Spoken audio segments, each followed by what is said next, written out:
Welcome to the Iron Prescription podcast with your hosts, Drs. Lynette and Stuart. We're both GPs and we're both personal trainers, though we do both jobs in very different ways.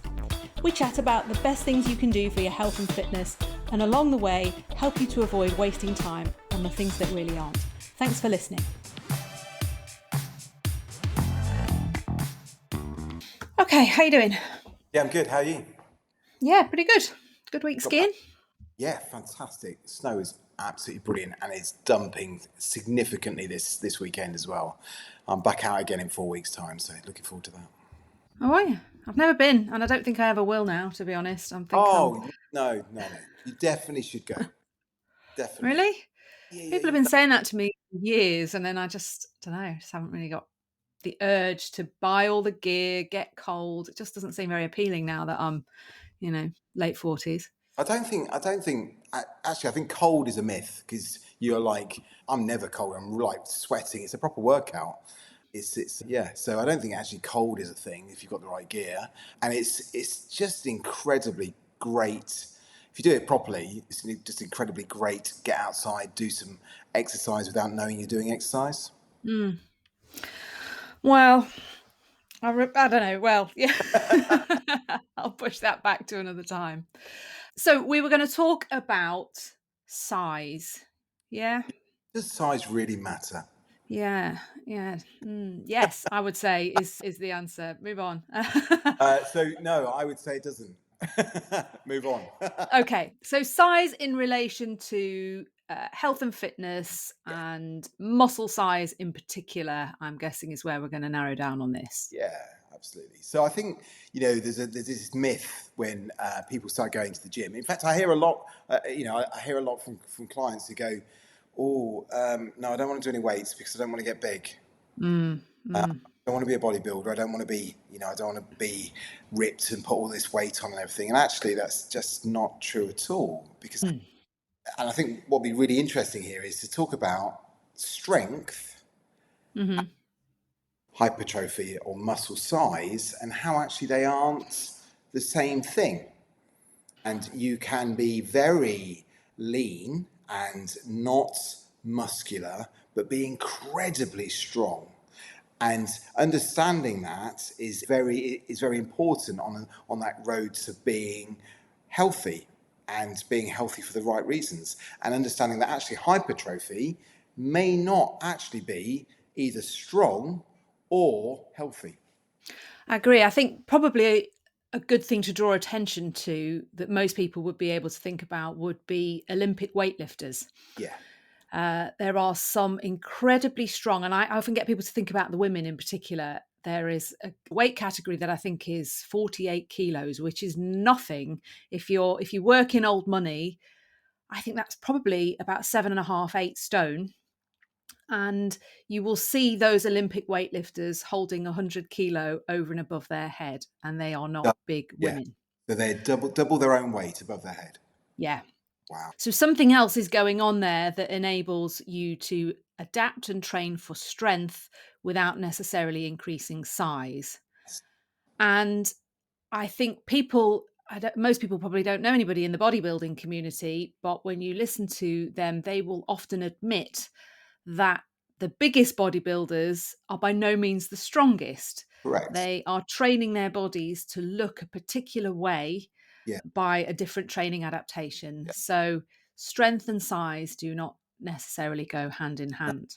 And if you look at people who are in the strongest person competitions, strongest woman or strongest man competitions, strength competitions, so not Olympic lifters, but people that are lifting rocks, pulling cars, pulling planes, these people have a completely different physique that you would, when you look at them, you may say, wow, they're a huge mass, but actually they look like they're carrying a significant amount of excess weight there. They don't look particularly healthy.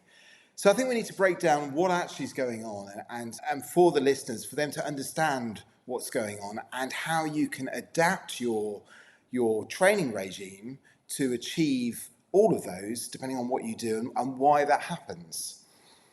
The neuro pathways, I think, is incredibly interesting because people don't actually think about those when they start training. When you talk about, well, we're going to talk about training your nerve impulses. They go, well, no, I'm not here. I'm here to train my muscles. You know, I lift a weight, my muscles get. That's how it works, and that's not how it works at all. Mm. And the way I normally describe it is, if you saw somebody who was sadly been in a car accident, for example, and was been paralysed from the waist down, how would you expect their legs to look? If you could physically look at their legs, what would you expect to see? And of course, the reality is they have very, very muscle density at all. And even if they have physio and they're moving those legs, they still don't have any muscle bulk. So what's happened, and we know what's happened, is the spinal cord has been severed and there is no impulse going Mm. to the leg or legs. And the other end of the scale is actually when you start training, the first thing that wakes up, the first thing that's stimulated is not the muscle, but the nerve. And the nerve going, oh, hello, what's this all about? And getting that impulse to the muscle. I'm also just remembering the amount of times I've been out to see people at home on a home visit, and they've maybe not been very well, maybe they're still not very well, and they probably haven't, well, they will have lost some muscle mass in the time that they've maybe had a couple of weeks in bed. Say it's a really bad chest infection, a pneumonia, something like that. And then they go to get out of bed and they can't muster up the strength Yes, in order to initiate that muscle contraction that they need to be able to get out of bed. yeah, And that will be disproportionate to the amount of muscle mass that they've lost. You know, you don't peel the covers back and no, see these two little withered legs yeah, over the space of a couple of weeks. yeah, But the ability to initiate that movement, and people should take notice of this because this is what can happen to any of us in a short amount of time if we find ourselves unable to get out of bed or recovering from surgery. It's a combination of both, but yeah, it's that drive from the central nervous system yeah, to coordinate these muscle systems to get working together in order to get you moving and produce the force needed yes. to And, get you moving. and also, not just the force, but the speed. Mm. One of the main reasons that people in later life go on to have fractured hips and serious falls is not just because their bone density is less, etc., but it's the fact that when they trip, their central nervous system isn't quick enough to Mhm. react to the muscles to get them to move fast enough for them to stumble. They just fall. So if you've got a very good central nervous system that's really, really switched on and is reacting incredibly quick, then you have that ability to catch your fall before you actually fall. And you see this in fell runners. So their central nervous system is incredibly hot wired, and they're running downhill. And it's if you know if you and I Mm. ran down the side of Snowdon, it's not going to last very long, I'm sure, No, definitely not with me. before we're flat on our faces. And it's that central nervous system that's keeping them going, and that speed of reaction that's allowing those muscles to work. See, my point here is that actually you can be therefore have incredibly fit muscles without having a huge muscle. So Yeah. you don't have to be huge to lift a heavy weight or move quickly. In fact, being huge is probably going to restrict that ability to lift bigger weights and also to move quickly. And you know, bodybuilders are a point in case, and they will openly admit that, as you've just said. You know, Mm, mm. don't get me wrong, you know, a heavyweight bodybuilder is incredibly strong compared to a normal person in the street. But when you put them against an Olympic weightlifter, there's no comparison. Yeah. Their ability to move that weight is no comparison. But what they've done is they've created hypertrophy. So hypertrophy is the medical term for increasing in size. And they've done that by repetitive loading of the muscle to failure to increase size. They're not increasing strength. Mhm. The impulse they're sending to the muscle is, you will get bigger because I'm making you fail. So it's getting to the point of fatigue, and the muscle they're doing big weights, short reps, but they're doing enough reps to fail, where that stimulus says to the muscle, you've got to get bigger. The fibers have to recruit more intracellular contents, etc., for them to get that hypertrophy. Yeah, I often explain it to people as what you're asking the body to do is different. So if you're using higher reps with a slightly lower weight than is maximum strength, you're creating lots of damage at the muscular level to force the body to repair and build back those fibers in a bigger size to protect it against next time.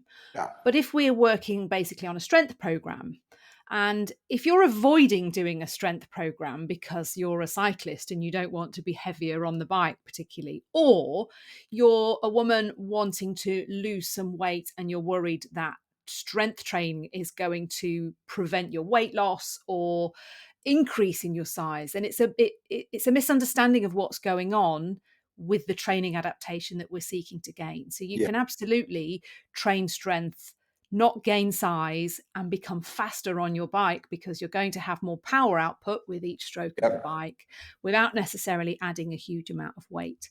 And the same if you need to develop strength because you're a woman in the second stage of life and your strength is dropping off a cliff and you're feeling a bit less stable. You can absolutely train that strength while still focusing on reducing some body fat, and get the outcome that you're hoping for. It's about having the right design program for the goal that you're trying to set out to achieve. yeah. And that's a really interesting point what you just made there, because there's this debate about, people say, I said, what do you want to achieve? And they go, Mm. well, yeah, invariably, and I'm not being gender specific here or anything, but men go, oh, I want to be bigger. Mm. Ladies go, oh, I want to be smaller. They, Mm. Men want to put on muscle, and ladies want to lose fat, or they want to change the way their body appearance is. Both want to do it, but they want to do it different ways. What you can do is you can definitely increase strength, increase power, and lose weight. Fat. Yes. What you can't do is increase muscle size, get hypertrophy, and at the same time be reducing fat, because you're going to have to be in a calorie surplus to get hypertrophy. So to Yeah. get the muscles bigger, we've got to shovel something in as well as the stimulation on the muscle. And that's again, I'll get my son's a classic. My son is ultra fit, probably one of the fittest people I know. How old is he? He's 22. Say no more. 22. He's a boxer, a high rocks athlete. He did a marathon recently with zero training, did the Snowdonian marathon, 4 hours. The first marathon he'd ever done. The furthest he'd ever run before that was 13 miles. Make sure he appreciates how easy this is at 22. I know. I mean, if he wasn't my son, I'd hate him. In fact, I do hate him anyway. But he also says, oh, I want to be bigger, Dad, because he's incredibly lean. And I'm like, well, you're going to have to eat more. And, he will spend hours in the gym. And his strength, his power to weight ratio is unbelievable. But he won't accept the fact that he's going to need to eat several thousand calories a day, and not just any calories. Calories are calories, but particularly high protein, Mm. to achieve that. And that's what, if you want that hypertrophy, you're going to have to accept the fact that you're not going to initially lose fat. And that's when you look at bodybuilders, what they do is, if they're in the off season, they look a little bit chubby. Mm. They want that. I'll come back to that reason in a minute. But they want that chubbiness, but it's only when they start cutting for their competition that you really see that definition coming out, and that perfect physique that they are striving for towards competition. But proteins. So the protein is the base of any muscle growth. So you need to be having at least, I consider, 2 grams per kilo in your daily amount of food of protein to start looking at hypertrophy. And So for anybody that wants to make sense of that, take your weight in kilos, yeah, double it, yeah, and that's how many grams of protein you want to be getting in across the day. And most people don't have a reference unless they're already tracking food. yeah, They haven't a clue how many grams of protein no, that they're eating. So I tend to get new clients just to measure it before they change anything. yeah, It's extremely rare for anyone, and I work with women mostly, but it's very rare for somebody to naturally eat more than about 80 grams of protein. So you're more or less looking to double it. And I always say aim to double it because you'll yeah. still fall short because you will be looking at it and going, oh my God, how am I going to get all of this in? The other thing about protein is not how am I going to get it in when you look at the volume, but it makes you feel incredibly full. Mm, So it turns off that hormone that's saying feed me, unlike mm, carbs, mm, which you start taking 2 grams of carbs per kilo, you'll just want more and more and more. And it's that because you get that huge swing in your insulin and the body's mm, craving that, and you're getting more hungry the more you eat. Whereas mm, protein, and that's why bodybuilders who are way in excess of that, they're not eating 3 times a day. They're having to eat 6 times a day mm. to shovel that amount of protein to get it on board. Yeah, because it's quite boring. In times when I've used a high protein diet, I Yeah, mean, you can think of a nice juicy steak and think, I'll never get bored of that. Trust me, you yeah, do get bored of it yeah, quite yeah, quickly. yeah, And it goes, I don't want to sway off too much into diet territory, but we don't have that same switch that kicks in with carbs. We are not wired that way. But with protein, if you ate a portion of steak that filled two-thirds of your plate, you would be bored chewing yeah, before you get to the end of it, and you won't have much room for anything else. So yeah. it's quite a shift for a lot of people in terms of we're quite conditioned to what we see on our plate, and when you start to play about with that sense of what's normal, it takes quite a bit of time to get used to it, and a lot of people will struggle initially. Yeah, yeah, it is boring, and bodybuilders will tell you how boring it is. And the commitment to be a competition bodybuilder is unbelievable because they're just eating, chicken steak after chicken steak after. Mm, It's just rice and chicken, mm, just constantly eat, and they're eating that 6 times a day. But you've got to see it as part of the journey to what you want to achieve, and mm, stop seeing food as a I think we are conditioned to see food as a social activity and an enjoyment activity. We're eating food for the enjoyment of the food, not necessarily what the food is doing for us. And of course, you can do that, and you can absolutely do that. But you really should remember what food is there for. Food is there to deliver life to your body and make it function. mm. And all of those micronutrients and macronutrients are what deliver your ability to live and your ability to live a long and happy and healthy life. Mm. I think it's worth saying as well, even if you're not eating to gain size, if you are deliberately on a training program and looking to improve your health, what you eat absolutely matters. And I would still say for those people, prioritizing protein for recovery, for Yep. repair. If you've not been well, or if you're having a routine operation, the needs of the body for good quality protein in just recovery from anything are massively increased. Yeah. And the problem is you don't feel like it. You feel like having a cup of tea and a piece of toast Yeah. because you're not very well. But the data is really quite staggering on this. And there are some ways I've started to say to people, even if you don't feel like eating, have a protein shake. If you know you're having a surgery's planned in the future, planning this as part of your recovery nutrition plan is it's not off the wall, it's not extravagant, it's definitely not niche, but we don't necessarily give people that education and that opportunity to help themselves. And most people can face drinking something that's lightly milkshake flavored, Yeah. as opposed to, chicken and broccoli when you've had surgery and you feel a bit shitty. So we don't absorb it as well as we get older. So if anything, we should be putting more of it in our diet as we get older, Yeah. just for basic repair and replenishment of the overturning of tissues that we do naturally anyway. I, I hear a lot of people as well say, "Oh, high protein diets that puts you into kidney failure." So just to set the Mm, record absolutely straight, that's as long as you've got healthy kidneys and you haven't been told that you have renal disease, you are not going to elicit renal disease by having that amount of protein in your diet at all. It's going to be good for you. There is this myth that you're going to really damage your kidneys by having a high protein diet, but it actually that is exactly what it is. It's a myth, and we're not talking about ultra high protein diets. We're mm, talking about normal high, rather than ultra mm, something crazy.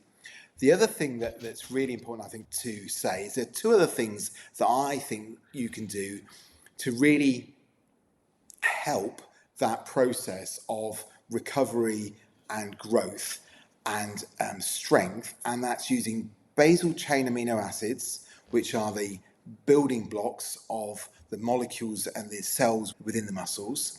And you can get those either in capsule form, like a multivitamin, or a lot of protein powders have got them added, or drinks mm, have got them added. And the other one is creatine.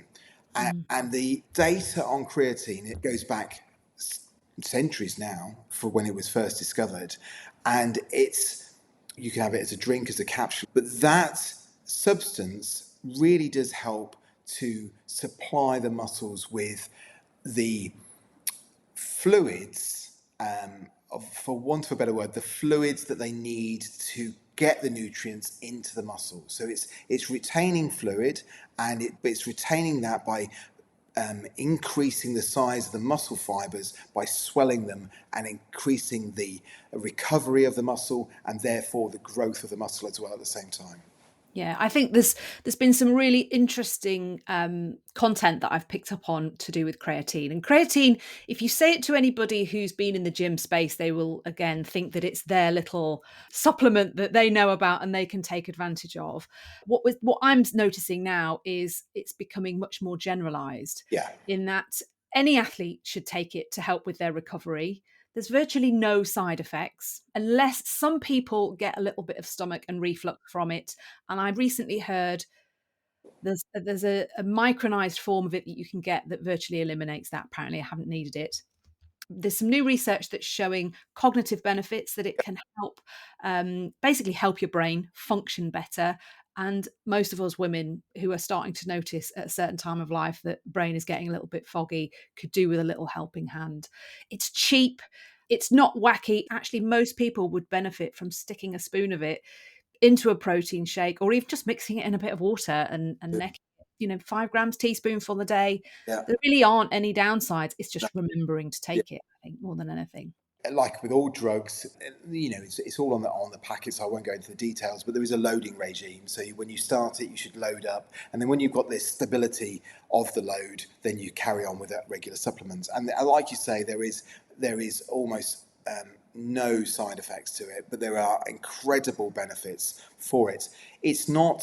It's definitely not an illegal supplement or anything. You can't be No. tested for it. No athletes at the Olympics are being tested for it and banned, etc. It is a naturally occurring substance that aids the body. And then finally, the other supplement that I recommend for people using is caffeine, Mm. because caffeine for either pre-workout or post-workout works in two different ways.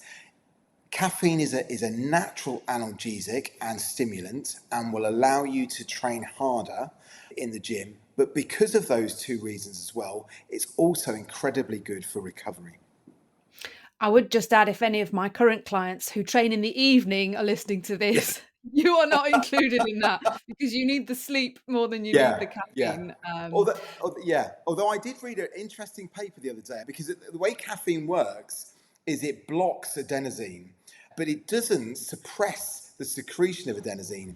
And so adenosine is the hormone in the body that keeps everything calm and everything chilled. In fact, in medicine, when somebody's heart's going too fast, we give them adenosine to slow their heart rate down. If they've got something where the heart is going unnaturally too fast. And when you give adenosine, I don't know if you remember the first time you ever gave adenosine, and you give it through the syringe, and you look at the monitor and you think, "Oh my God, I've killed Oh, yeah. them," because everything stops, and Mm. then it wears off, and it starts again. But that's what caffeine does. It turns off adenosine. It blocks adenosine, but adenosine doesn't go away. You're still secreting adenosine. And this is why people get this fluctuating. If they're taking too much caffeine, or if they're taking it at the wrong time of the day, they get this seesaw effect. And actually, this paper that I read was saying that you could use caffeine for insomnia. What? Hang on. I'd need to see that paper because I will send it to you.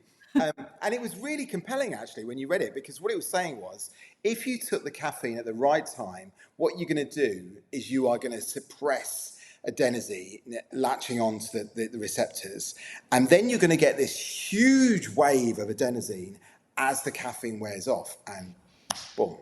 And if you Mm. combine that with your natural secretion of melatonin, good night.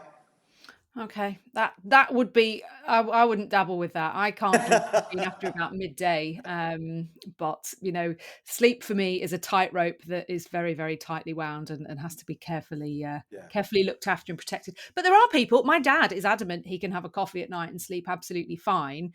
The sleep expert, Professor Matthew Walker, makes the case in his book Why We Sleep that the sleep studies clearly show that even people who think they aren't having their sleep negatively affected by caffeine, it's wrong. The data shows you're not getting into that deep wave sleep. So I don't know. I've got a friend who's very interested in sleep and has a whole sleep business. Maybe one day we'll yeah, call yeah, him on yeah, and absolutely. get That's his, great. get his views about that. But And yeah, and of course that's the last thing we should say about when we talk about hypertrophy and strength. None of this would happen if you do all of those things that we've just talked about, all of those perfectly, but if you don't sleep, none of that is going to matter, because mm, that when we're sleeping, all the magic is happening. So mm, all the work that's going in with the protein and the going to the gym and the stimulation of the muscles and everything that's happening, no magic is happening there. Nothing's happening. And as soon as you go, that's when the magic is happening at the cell mm, level. yeah. And so zooming back out on all of this, I think if you're not training, then why the hell not? You Yeah, need to get on and you need to start. But I tend to approach any new person, any new client with strength first. And that's not because I'm against training for size, and I include women in that as well, yeah, because in particular with women, if you've been on a weight loss journey and you've lost a lot of fat, then you may not be happy with your shape.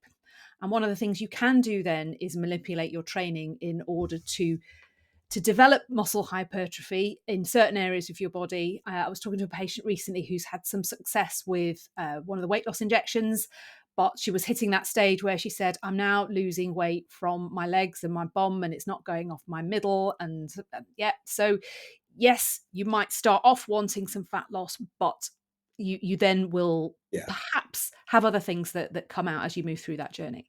So I'm not against training for hypertrophy. I think it has a place in men and with women. But if you're not strong, you are not a particularly useful human being.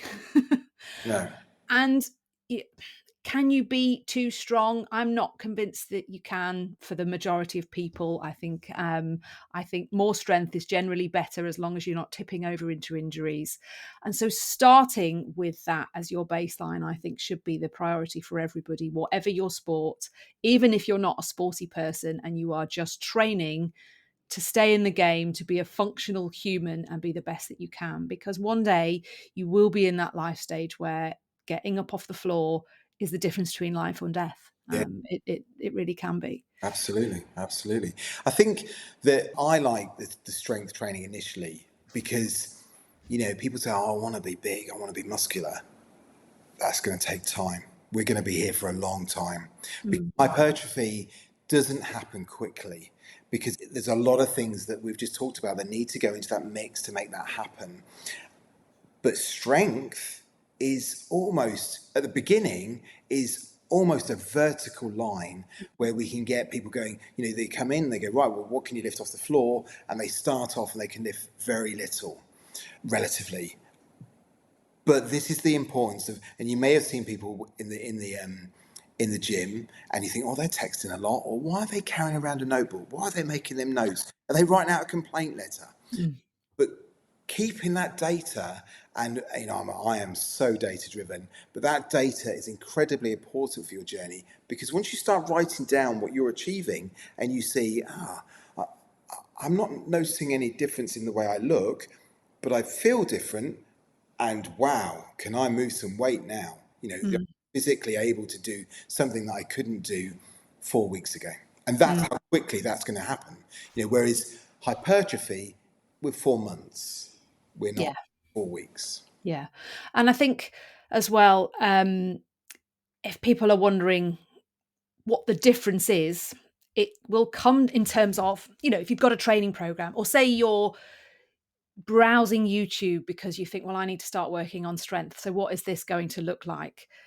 As a general rule, heavy weight, lower reps. And I would have anybody training for strength in the 3 to 5 rep range, no more than that. And the amount of people, particularly when they're starting off, who will say, oh, that doesn't feel like very much. No, that's not what we're aiming for. This is not a HIIT workout. You're not meant to be out of breath.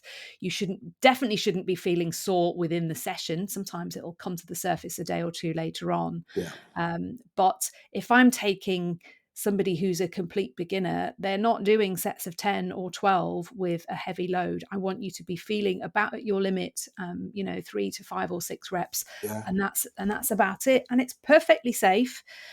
It does also significantly improve stability, yeah, which is worth mentioning as well. If you're not strong, your chances of being stable when you have to bend over on one leg to pick something up or squeeze into a certain spot.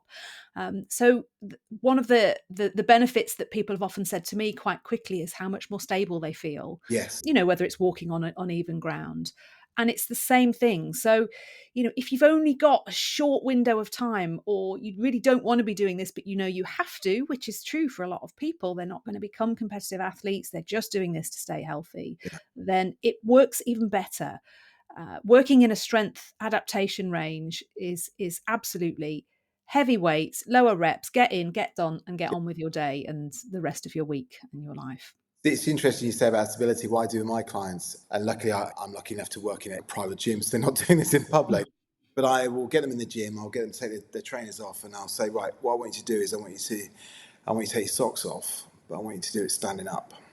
Mm, You need to put your socks back on, stand. mm, And actually, it's amazing how many people can't actually simply stand on one leg, bend slightly to put their sock on, pull their sock up, then do that on the other leg.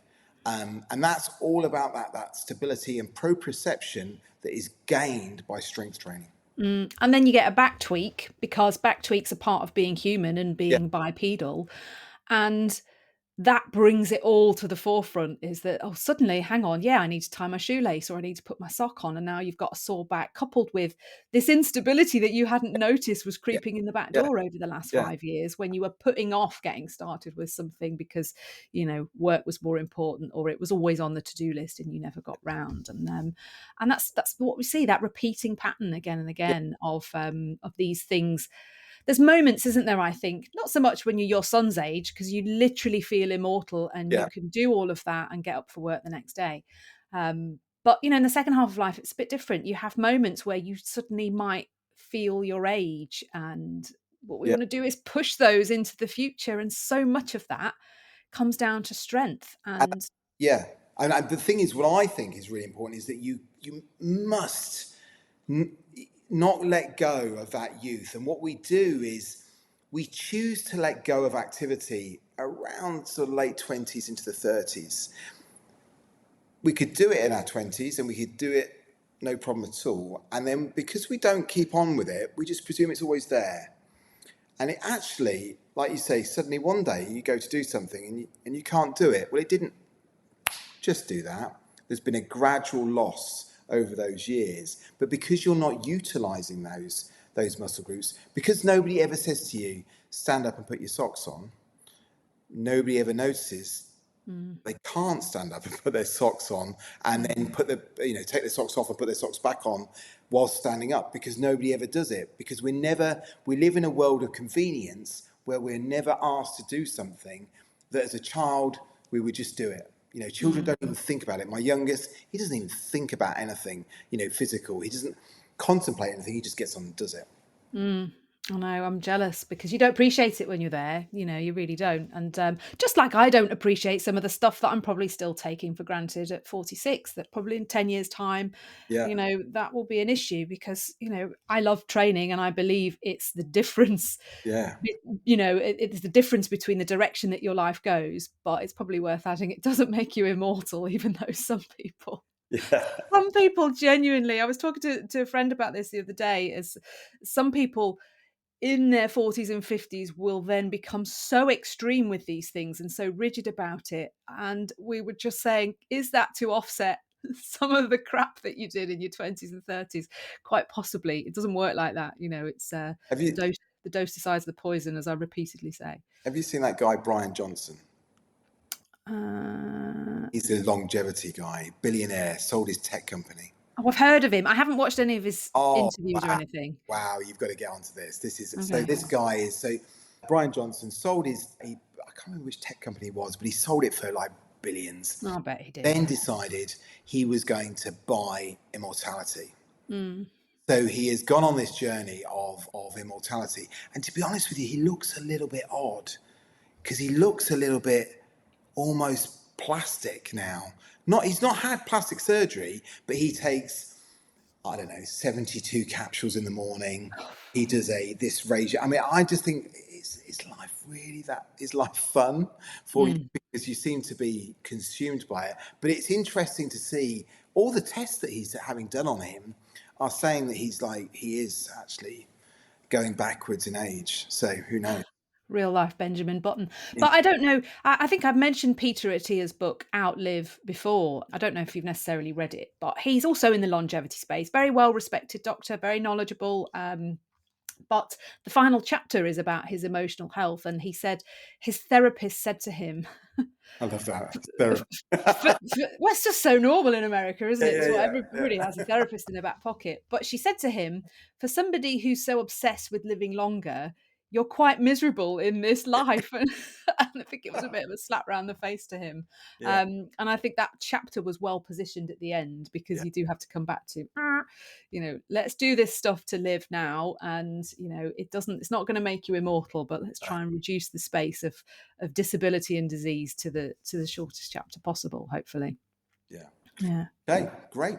Okay, Yeah, good. So some ideas for next time, which I'll talk to you about afterwards. But I think the weight loss injections are looming, and they've they got to be there, definitely haven't they? They've got they to. need some discussion. Yeah. Definitely, we should do it. Yeah. Good. Okay. See you next time. Okay.